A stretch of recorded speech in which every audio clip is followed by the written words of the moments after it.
to episode 279 of the Postal Hub podcast. I'm Ian Kerr. My special guest in this episode is Caryn-Ann Allen. She's Associate Director of Sustainability at DPD Group.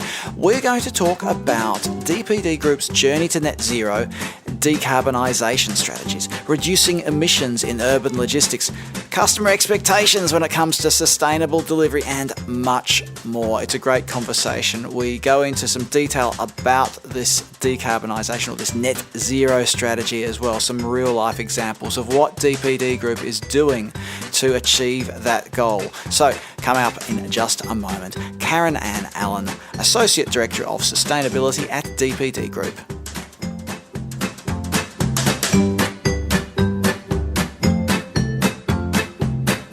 Joining me on the line is Caryn-Ann Allen. She's the Associate Director of Sustainability at DPD Group. Caryn-Ann, welcome. We're going to get stuck into this idea of urban logistics and DPD Group's own commitment, or commitments, I suppose, around emissions reductions and things like that. DPD Group recently made an announcement about a commitment to net zero. What was the commitment, and why is it important? Yes, so thanks, Ian. So as you mentioned, we announced in July of this year that we had submitted a 2040 net zero ambition to the SBTi, which is the Science Based Target Initiative.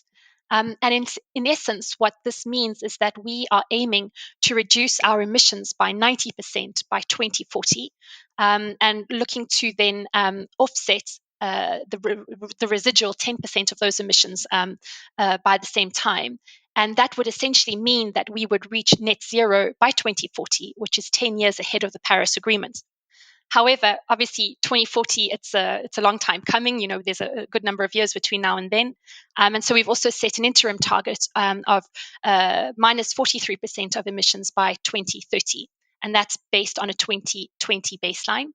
And this is significant because not only are we setting a very clear target about where we want to go as a business in terms of decarbonisation, but we're also very serious about wanting to walk the talk and not just talk the talk. And this is really important in terms of us being able to build up trust with our different stakeholders. Because again, we haven't just made the commitment. That commitment has been made based on a very clear roadmap that we have put together to reach net zero by 2040. So what does that mean then, or is it important even to shippers, so the e-commerce merchants, etc., and consumers, those people who are shopping online and receiving parcels? Absolutely. I think, we want to be ambitious on decarbonisation. And I think it's really about looking, within our business to identify how we can really transition our operations towards lower emission technologies and energies. And that doesn't just benefit us as a business in terms of also future-proofing our business for tomorrow, but it also means that our partners, be it our customers, shippers, final consumers, it's also a way of sending a very strong message that they're working with a partner that takes sustainability and decarbonisation seriously. And as I said, we're really looking to walk the talk and not just talk the talk. And what about the science-based targets? Or what does that mean, and why is that important? So it's important because it really means that businesses like ours are setting emissions reductions that are aligned with climate science. And these objectives are approved by the organization SBTi, so the Science Based Target Initiative, which is made up or was founded originally by organizations like the CDP, the World Wildlife Fund, the UN Global Compact. So it's really a recognition of the seriousness with which business is looking to reduce emissions. How does DPD Group then get to net zero, given that it's got delivery fleets and all that sort of stuff? So what's the plan? So really, we're focusing our efforts across 4 key areas of our business.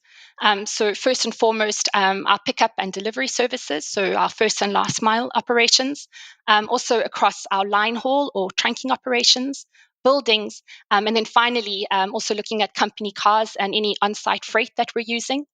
I think it's important also to just kind of take note of the fact that if you look at our overall carbon emissions, around 90% of those emissions come from transport-related operations, so pickup and delivery or line haul. So that's obviously where most of our focus will be is on decarbonizing in those areas. And what about electric vehicles then? What role do they play in all of this? So I think very clearly one of the main areas that we'll be looking at is to try and move away as much as possible from any ICE and diesel vehicles, and obviously electric vehicles will play a very big part in that. Over the last couple of years, we've had a very strong focus on transitioning at least our first and last mile fleet away from diesel vans towards electric vehicles. And that has also been kind of spurred on by the decision we made around 2 years ago, which was to deliver 350 cities in Europe with fully low emission fleets. And that's really also allowed us to kind of ramp up the uptake of EVs across our business, particularly in Europe. And I think just last year, if you were to take 2021, for example, we more than doubled the size of our low emission fleet to over 5,000 vehicles in Europe. And we have BUs like DPD UK, for example, that just this year have ordered another 1,000 EVs to be delivered soon.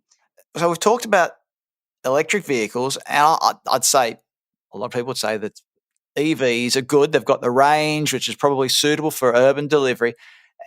There's the issue of obviously the longer distances. And those distances can vary from country to country, can't they? The difference, the long haul in Belgium might be different from long haul in, France or Germany. Anyway, my question here really is what sort of strategies or trials can there be to try and reduce those emissions out of the long distance trucking? You're absolutely right. I think, the question, we don't need to ask ourselves the question anymore about how we are going to decarbonize last mile. However, the big question that we're asking ourselves today is how are we going to decarbonize those long haul trips, what we call the line haul operations? Because today there is no magic bullet. We do know that electric truck technology is slowly coming to the market. However, it's not yet a viable solution for us. And one of the big challenges is obviously that these trucks are still prohibitively expensive for most businesses. They're also, the infrastructure is not there in terms of recharging, which makes them difficult to run from an operations perspective. And also in terms of the availability of the models that we would need. However, that being said, we are still looking to see what we can potentially trial within our business. And at the moment in Switzerland, we're running 2 electric trucks, and they travel now, they have a range of nearly 800 kilometers.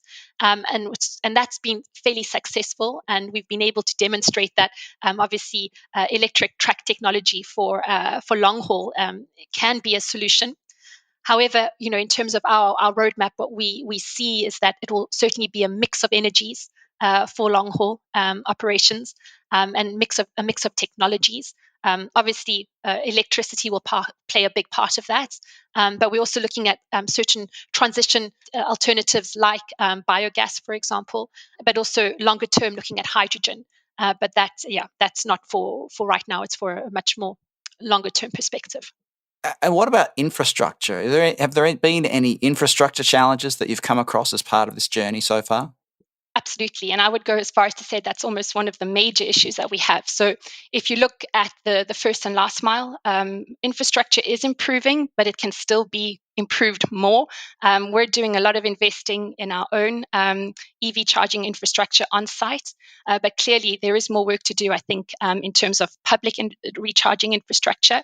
And that's just for vans. I think, again, when you talk about trucks, clearly, there's still a lot of work to do there before we're able to really use low emission trucks on a large scale. And let's focus in a little bit more on urban logistics, first mile and last mile, things like that. What are some of the specific challenges that DPD groups come up against when it comes to moving towards net zero in urban logistics? So I think, this is a really a good question, and I think if you consider cities across Europe or even globally, they're all faced with very similar challenges: congestion, pollution, noise. However, I think each city, each country is unique, and the way that they address those challenges can differ somewhat. And I think, again, when we look at how we can decarbonize in urban areas, one of the immediate solutions is obviously to look towards, electric vehicle solutions. And as I said, that's really one of our key focus areas, and one of the programs that we've been pushing very heavily within the business over the last couple of years. However, it's not only about EVs. There's also a number of other actions that a company like ours can take to improve the environmental impact of our service. So other types of initiatives could be, for example, looking at how we can reduce the distance that we travel between, our depots, our hubs, and the final consumer. And that's one of the things that we're doing now, is also trying to identify and build out a stronger network in urban areas. Today, I think we have a network of around 150 urban depots in Europe. And the challenge that we kind of face there is the fact that real estate isn't readily available. Often it's quite expensive. It might not be suited to our operations. So it's really about also working with authorities and other actors within the urban space to identify how we can maybe expand the offer in terms of urban real estate for transport and logistics players like ourselves. But it's also, I think, about kind of building out that network, because it also means that we're closer, as I said earlier, to the final consumer. So there's a positive impact on service quality, but it also means that we're in a better position to use low emission alternatives like EVs, as we mentioned, but also cargo bikes and walkers, for example. There's not been a lot of talk about that, about if you're getting closer to the consumer, it opens up the range of delivery options available. I think it's a really important point. And I like what you've said about this earlier. You mentioned about how it's not a one-size-fits-all approach when it comes to urban delivery and finding low emissions alternatives for delivery. Are there any sort of examples that you can share of how there might be a difference from one market to another? Yes, so that's really something that we've noticed, is that consumer preference, depending on the market, can differ quite significantly. So, for example, in a country like Estonia, or more broadly within the Baltic states, there's a marked preference for locker delivery. And again, I think that kind of is a reflection also of the local culture, where people are quite private. They don't really like others coming into their space. Whereas in a country like France, for example, shoppers, they prefer home deliveries, and I think that's at about an 80% preference for home deliveries. So yeah, as a European player, we do see very marked differences across the continent in terms of consumer preferences for deliveries. And that really does link nicely to what my next question is going to be, which is, what do consumers consider to be sustainable delivery? I mean, does the answer to that vary depending upon where the consumer is even? I think there is a lot of difference, depending on the consumer in terms of what they consider to be sustainable delivery. And again, there's not one alternative that kind of comes to the fore. In our latest eShopper barometer, we actually asked this question to try and get a better sense of, what consumers do consider to be more sustainable delivery options. Sort of at the top of the list was very much, a low emission vehicle. So an electric vehicle, for example, would be considered a low or a sustainable delivery to consumer. But others might consider the fact that they buy a number of things online and then decide to bundle the delivery into one single delivery as being more sustainable. But I think also within that study, what came to the fore was the fact that consumers, to a certain extent, are also willing to swap, go shop somewhere else online if they are looking for a more sustainable delivery option, and that is something for a certain group of consumers that is really important. So then, what about consumer behaviour when they're selecting the delivery options? What have you observed there, or what opportunities are there to even influence consumer behaviour? And I think this is really important, because I think sustainability is a topic that isn't just black and white. That's kind of often a very gray zone that we get into about what is more sustainable, what is a more sustainable delivery. And I think what's really interesting is to have a look at, the whole life cycle of a delivery, for example. And I know, obviously, we've seen a lot of communication about, pickup shops, out-of-home delivery options being more sustainable. And I think in certain situations, they may be more sustainable, at least from an operator's perspective. We're able to bundle deliveries to fewer stops, for example, which makes us more efficient. However, we can't lose sight of how the consumer then chooses to go and pick up his or her parcel. Because obviously, if the consumer then chooses to take their diesel or petrol car, well, then they kind of, wipe out any emission savings that would have been made by choosing the parcel shop delivery from the beginning. And I think really, there's a number of delivery options that are available: home delivery, out of home delivery. And I think what we need to also keep our eye on is the first time delivery rates. So to avoid having to re-deliver parcels to a home address. And that is one of the ways also that we're trying to at least raise awareness about this topic, at least with our consumers through the My DPD app, where we would maybe, if you're not home, maybe nudge you towards choosing the parcel shop option, which means then that obviously there's not that redelivery aspect to back to that same address the next day, for example. You just made the really important point about consumers' post-delivery behaviour and sort of how that might impact the total emissions. I don't know if that's quite the right way to put it. But how can a delivery company like DPD raise awareness among consumers so that they can make informed decisions when it comes to selecting their delivery options? So whether it's getting it home delivered, getting it delivered to a parcel locker where they know they can do a bit of trip chaining or something like that. So what can be done? So again, a good question, and we're looking at this from different angles. I think one angle that we're looking at is also in terms of how we are calculating and reporting on emissions for parcel delivery. So to be able to get very as specific or as accurate data as we can with regards to a delivery, where we're able then also to inform the consumer about how much CO2 is being generated by the delivery of their parcel. So that's one way. But at the same time, what are you going to do knowing that your delivery emitted X grams of CO2? That's, you need more than just a number. And again, it's about trying to use the communication tools that we also have. So, for example, the My DPD app, our email notifications, to raise that awareness. So, for example, to encourage consumers to perhaps, if they can, walk or use the public transport to go and collect their parcel. Otherwise, it could also be, raising awareness, for example, about, as I said earlier, the importance of first-time delivery.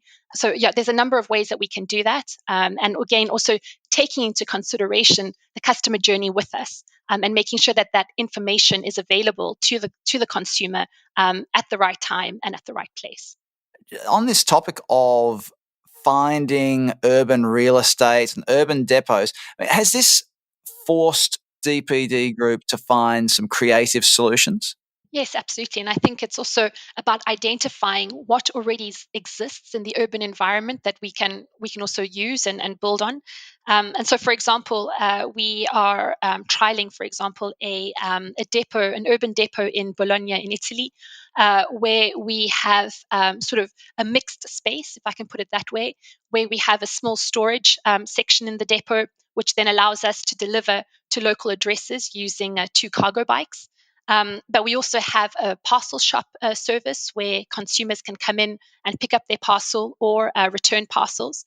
And we're also trialing some other services, for example, like having a dressing room where consumers can also come in and try on clothes that they might have bought online, keep them if they fit, or maybe return them immediately if they don't. We're also thinking of how can we use urban spaces differently. So, for example, in Paris, we have an example of where we're using a underground parking space, which is mostly empty during the day as people go to work, as a mobile hub and depot for parcel delivery. And that's something then obviously that we use during the day and then goes back to being a parking spaces at night. So it's again about thinking differently about the spaces that we are currently using or could potentially use. Let's talk about this idea of ecosystem thinking. What does ecosystem thinking mean? That's a really good question. And ecosystem thinking is really about being able to take into consideration and look at the total impact of, for example, the goods and services that we choose to buy. So, for example, the total impact of e-commerce doesn't just come down to the transport and the delivery of the parcels. We also need to consider, for example, the production, the manufacturing. phases of what we buy online, but also the end of life, for example. So what happens to that product once we've finished using it? So it's really thinking about the overall impact of a product that we might buy online, for example. There's some people might say, though, that this is a delivery company stepping outside of what it actually does. Is this something that the delivery sector should tackle on its own, or is it something that has to be done in partnership with everybody else in the chain? No, I think it definitely is something that we need to address as part of the chain and in collaboration with others. I think obviously where we can have a direct influence and an impact is within what we control. So obviously the delivery side of things. However, we spoke earlier, for example, about consumer behavior in how they go to collect their parcel, for example, from a pickup shop or from a parcel shop.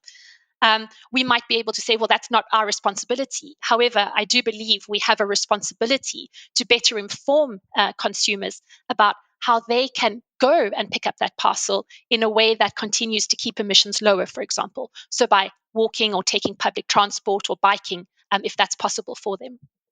Maintaining this broad focus, then, we're talking about not just the pipeline that takes the parcel from the warehouse to the customer's doorstep, or from the warehouse to the parcel locker, or whatever it might be, which is the network that the postal and delivery companies have all created. So are we taking a broader look at this and saying, well, hang on, if we've created this network, what else can we do? How else can we inform customers? Is that the sort of thing we're saying here? Absolutely. I think we do need to have a broader focus. And, for example, we can speak about packaging too. We can't dictate to a shipper what type of packaging they can use, but we can obviously also try to raise awareness, or to at least facilitate, for example, this whole idea about circular economy and keeping goods and materials in within the system, as it were. And we have some great examples from within our business about how we're working to support circular economy. So, for example, in the UK, we have an initiative called Relove, where we work with a number of fashion retailers that when we deliver a parcel, we also offer a service where we're able to take back any used or clothing that the customer might want to get rid of, that we then donate to a charity of their choice. And another example is in France with Stuart, where they work with where they collect small electronic devices, and they take them back to the manufacturer, who then is able to refurbish and repurpose them and give those materials a second life. And so we're very much part of this system, and we also have our role to play. So there is this network that's been built, as we were just saying, and whilst there's been a lot of focus on there is growing focus on decarbonising, or making it more environmentally friendly, reducing emissions, making better neighbourhoods, and all these sorts of things. Can we also talk about then creating this? What can we call it? A network that supports directly the circular economy, whether it's through recycling or reusing or second life or whatever you want to call it. Is that sort of an end game we can talk about? And if so, is decarbonisation or et cetera relevant to that as well? Absolutely. I think today we tend to look at decarbonisation and circular economy as two often separate areas, but I do think they're very much linked. Obviously, if you're able to work on the circular economy, you're able to avoid having to remake or reproduce new materials or new products, and that all kind of plays towards decarbonization. And I think it's really mutually supporting areas of focus. And while we might address them separately, I think they're still very much linked. And focusing on one will support and help to progress and advance progress on the other. Caryn-Ann, we've covered so much in this conversation, and there's so much more we could talk about, not just about DPD Group's commitment to net zero. We've just sort of touched on this idea of circular economy. But if people want to find out more about what DPD Group is doing in all of these regards, where should they go? Yes, well, I think the best place to go would be to visit our website, so be dpd.com. And we have a very rich sustainability section there that people can have a look at. Our latest sustainability report, but also more information, for example, on our net zero ambition, and where we stand on our decarbonisation roadmaps. So dpd.com, go there and follow the links. You'll be able to find more on what DPD Group is doing in regard to its commitment to net zero and much more. Caryn-Ann Allen, Associate Director of Sustainability at DPD Group, thank you very much for joining us on the Postal Hub podcast today. Thanks very much, Ian.